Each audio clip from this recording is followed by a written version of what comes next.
జగన్ ఓడిపోవడానికి ఇంతకంటే మంచి కారణం ఎవరైనా చూపిస్తే వారికి లైఫ్ టైం సెటిల్మెంట్ రా. జగన్ ఓడిపోవడానికి అస్సలు కారణం ఏంటో తెలుసా? ఒక్కొక్కడు ఒక్కో విధంగా చెప్తున్నాడు, కానీ అసలు నిజాన్ని నేను చెప్తా.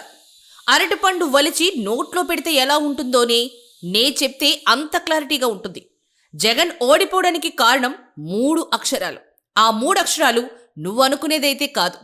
ఆ 3 అక్షరాలేంటో తెలిస్తే నువ్వు కూడా షాక్ అవ్వాల్సిందే. ఇది ఎవరు చెప్పని సీక్రెట్. ఇంతవరకు ఈ నిజాన్ని ఎవరు చెప్పలేదు, ఎందుకంటే వాళ్ళకు కూడా తెలియదు కాబట్టి. ఎన్నికల రిజల్ట్స్ చూసి ఆంధ్రానే కాదు, ఢిల్లీ కూడా షేక్ అయిపోయింది. అంత విచిత్రంగా ఉన్నాయి ఎన్నికల ఫలితాలు. ఎవరి ఊహకు కూడా అందలేదు. ఎన్నికల ఫలితాలు చూసిన ప్రతి ఒక్కరూ అయ్యో జగన్ ఓడిపోయాడు అన్నారే కానీ చంద్రబాబు గెలిచాడని ఏ ఒక్కరూ అనలేదు.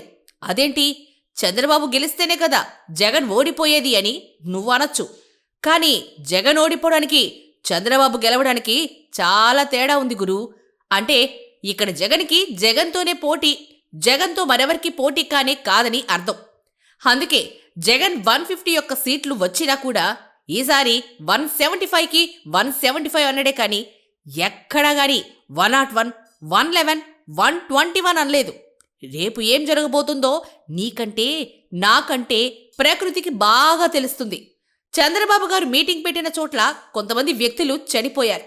గుంటూరులో 3, నెల్లూరులో 8 మంది చనిపోయారు. తెలుగుదేశం నాయకులు మీటింగ్ పెట్టినటువంటి సమయంలో స్టేజ్ కూడా కూలిపోయి అచ్చెన్నాయుడుతో సహా అక్కడ ఉన్నటువంటి వ్యక్తులందరూ కింద పడిపోయారు. ఇంకా పీక్స్ ఏంటంటే నారా లోకేష్ యువగళం పాదయాత్ర మొదలుపెట్టిన మొట్టమొదటి రోజే తారకరత్న కూడా చనిపోయాడు. వీటన్నిటినీ పట్టి చూస్తే ప్రకృతి ముందే చెప్పింది తెలుగుదేశం మళ్లీ రాదని. అన్నిటికీ మించి జగన్మోహన్ రెడ్డి ప్రవేశపెట్టిన సంక్షేమ పథకాలు, ఇచ్చిన ఉద్యోగాలు, చేసిన అభివృద్ధిలో రాష్ట్రాన్ని దేశంలో నెంబర్ 1గా చేశాడు జగన్. ఎక్కడ ఏ సిద్ధం సభ జరగకుండా ఇంట్లో కూర్చున్నా కూడా కనీసం 60 నుంచి 70 సీట్లు చాలా ఈజీగా గెలిచేవాడు. అటువంటిది 4 సిద్ధం మహాసభలు రాష్ట్రమంతా బలపం కట్టుకుని బస్సు యాత్ర చేసినా కూడా కేవలం 11 సీట్లకే పరిమితం అవడం అనేది అందరినీ అవాక్కయ్యేలా చేసింది. చాలా మంది చెప్తున్నారు జగన్ కార్యకర్తలను అస్సలు పట్టించుకోనే లేదని.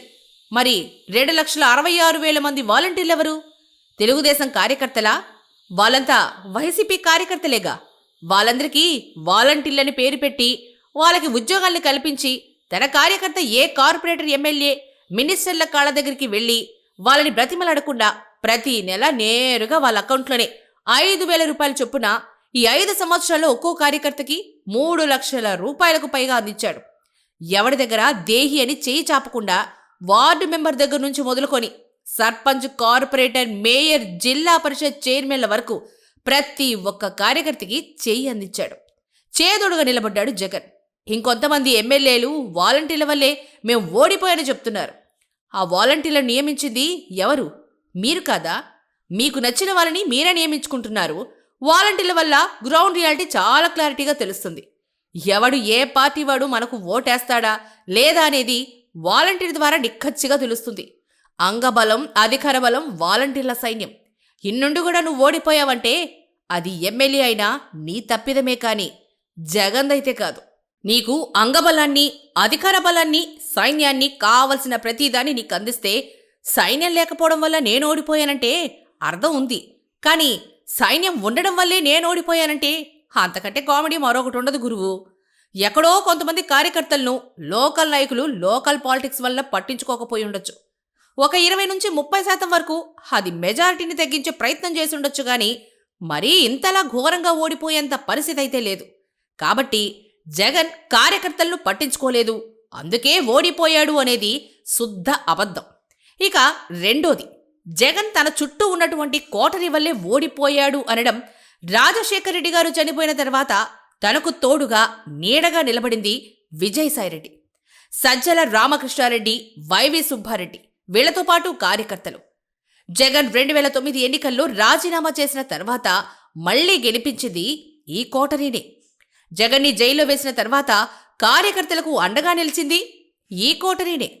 2014 ఓటమిలోనూ 3,648 కిలోమీటర్ల ప్రజా సంకల్ప పాదయాత్రలను 2019లో 151 సీట్లతో ఘన విజయం సాధించడంలోనూ 2021లో జరిగిన స్థానిక సంస్థల ఎన్నికల్లో 80% పైగా సీట్లు గెలవడంలోనూ సంక్షేమ ఫలాలు ప్రతి పేదవాడికి కులం చూడకుండా మతం చూడకుండా అందించడంలోనూ తోడుంది, నీడగానూ ఉండింది ఈ కోటరీనే.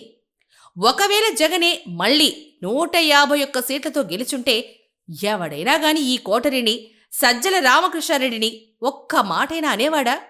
లేదు కదా. ఏదైనా బిల్లుల కోసం, కాంట్రాక్ట్ వర్కుల కోసం జగన్ దగ్గరికి వెళ్తే ఈ కోటరీ వాళ్ళు ఆ సమస్యను వెంటనే పరిష్కరించేవాళ్లు కాదనంటున్నారు. ఈ కాంట్రాక్టు బిల్లుల కంటే పేదవాడికి అందించే రైతు భరోసా, అమ్మఒడి, వైఎస్ఆర్ చేయూత, వాహన మిత్ర లాంటి సంక్షేమ పథకాలకు ప్రాధాన్యతనిచ్చి పేదవాడు బాగున్న తర్వాతే ఈ కాంట్రాక్టర్లకు కాస్త లేట్ చేశారేమో గాని ఇబ్బంది అయితే చెయ్యాలనుకోలేదు. ఎందుకంటే పార్టీకి ఇన్కమ్ సోర్స్ ఆ కాంట్రాక్టర్లే అని వాళ్ళకంటే మరెవరికి బాధ తెలుసు గురు. కాబట్టి జగన్ ఓడిపోవడానికి ఈ కోటరీ ఎంత మాత్రం కారణమైతే కాదు. జగన్ ఇంత ఘోరంగా ఓడిపోవడానికి ఈ 5 సంవత్సరాల్లో చేసిన పనులేంటో నీకు తెలుసా? అది మే 30వ తారీఖు 2019వ సంవత్సరం. జగన్ తన ప్రమాణ స్వీకారంలో చెప్పిన మాట, కులం చూడం, మతం చూడం, ప్రాంతం చూడం, పార్టీలు చూడం, రాజకీయాలు చేయం, ఎన్నికల వరకే రాజకీయాలు, ఎన్నికలైన తర్వాత అందరూ నా వాళ్లే, మీ అందరినీ నా గుండెల్లో పెట్టుకొని చూసుకుంటా అని తన ప్రయాణాన్ని మొదలెట్టాడు జగన్. మొట్టమొదటి సంతకంలోనే 1000 రూపాయలున్న పెన్షన్ని 2250 రూపాయలకు పెంచి ఆ పెన్షన్ కూడా ఇంటికే పంపించాడు జగన్. కేవలం ఒక్క సంతకంతోనే 1,30,000 సచివాలయ ఉద్యోగాలు అందించాడు జగన్. నా ఫ్రెండ్స్ సచివాలయ ఉద్యోగాలకు ప్రిపేర్ అవుతా ఉంటే, ఇన్ని సంవత్సరాల నుంచి ఉద్యోగాలకు ప్రిపేర్ అయ్యే వాళ్ళకి దిక్కులేదు, మీకు సచివాలయ ఉద్యోగాలు వస్తాయట్రా, మీరు ఎగ్జామ్స్లో పాస్ అయ్యేది, మీకు ఉద్యోగం వచ్చేది జరిగేవనేనా అని ఎగతాళి చేసేవాడిని. తీరా కట్ చేస్తే ఎగ్జామ్స్ రిజల్ట్స్ వచ్చాయి. మా ఫ్రెండ్స్లో చాలామంది ఫెయిల్ అయిపోయారు. రాత్రి చదివి ఉదయాన్నే ఎగ్జామ్స్కి వెళ్ళి పాస్ అవుతారేంట్రా? 2-3 సంవత్సరాల నుంచి రెక్కలు ముక్కలు చేసుకుని చదివిన వాళ్ళకే దిక్కులేదు ఇక్కడ, అటువంటిది మీకు ఎలా ఉద్యోగం వస్తుందిరా అని ఎగతాళి చేశాను. ఇక్కడ షాకింగ్ విషయం ఏంటంటే, ఫెయిల్ అయినటువంటి వాళ్ళను కూడా ఫస్ట్ ప్రిఫరెన్స్, సెకండ్ ప్రిఫరెన్స్ అని చెప్పి గ్రేస్ మార్క్స్ వేసి మరీ సచివాలయ ఉద్యోగాలనిచ్చాడు జగన్. పేదవాడు గవర్నమెంట్ ఆఫీసుల చుట్టూ తన కాళ్ళరిగేలా తిరగకూడదని ప్రతి పథకం తన ఇంటికి చేరేలా ప్రతి 50 ఇళ్లకు ఒక్కో వాలంటీర్ని పెట్టి రాష్ట్రంలో 2,60,000 మంది వాలంటీర్లను ఒక్క సంతకంతోనే నియమించాడు జగన్. ఖజానాలో 100 కోట్ల రూపాయలు కూడా లేనటువంటి సమయంలో చంద్రబాబు దిగిపోయే నాటికి 4 లక్షల కోట్లకు పైగా అప్పు ఉన్నప్పటికీ ఖజానాలో డబ్బు లేదు అని కాకమ్మ కథలు ఎప్పుడు చెప్పలేదు జగన్. ఇచ్చిన మాట ప్రకారం మేనిఫెస్టోలో ఉన్న పథకం ప్రతి పేదవాడికి అందాలనే సంకల్పంతో ఎక్కడ కూడా రాజీ పడకుండా ఎన్ని కష్టాలొచ్చినా ప్రతి ఇంటికి పథకాన్ని చేర్చాడు జగన్. దేశంలో ప్రతి రాష్ట్రం ప్రభుత్వ సంస్థల్లో ప్రైవేట్ పరం చేస్తుంటే జగన్ ఒక్కడు మాత్రమే ఏపీఎస్ఆర్టీసీని గవర్నమెంట్లోకి తీసుకుని 52,000 మంది ఉద్యోగాలను ప్రభుత్వ ఉద్యోగులు చేశాడు జగన్ ఒక్క సంతకంతోనే. అసలు ఎవరు ఊహించినటువంటి సంచలన నిర్ణయం అది.